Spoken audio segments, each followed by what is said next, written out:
La soluzione migliore sarebbe quella di agganciare il colore delle aree, quantomeno dell'area bianca, ai tassi di riempimento dell'ospedale. Cambi di colore delle regioni in relazione all'avanzata dei contagi. La proposta del presidente del Veneto Zaia sembra essere stata accolta dal governo. Il ministro Speranza ha detto che in una fase caratterizzata da un livello importante di vaccinazione è ragionevole che nei cambi di colore e nelle conseguenti misure di contenimento pesi di più il tasso di ospedalizzazione rispetto ad altri indicatori.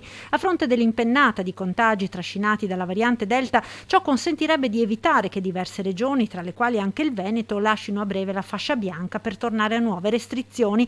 Altra questione calda in queste ore è quella dei viaggi, con il monito della Farnesina soprattutto per mete estere.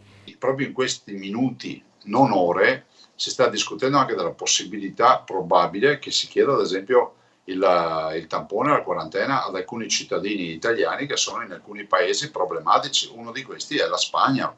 Lo dico ai cittadini che magari stanno programmando delle vacanze in alcuni paesi, che si informino bene prima. Vedo che c'è una discussione a livello nazionale che potrebbe anche tradursi in qualche magari direttiva di sanità pubblica per evitare che ci siano ingressi di persone che portano il virus. Per il futuro, contando che secondo le previsioni in ottobre ci sarà in Veneto circa l'82% della popolazione vaccinabile già immunizzata, è logico pensare, dice Zaia, a maggiori libertà per i vaccinati.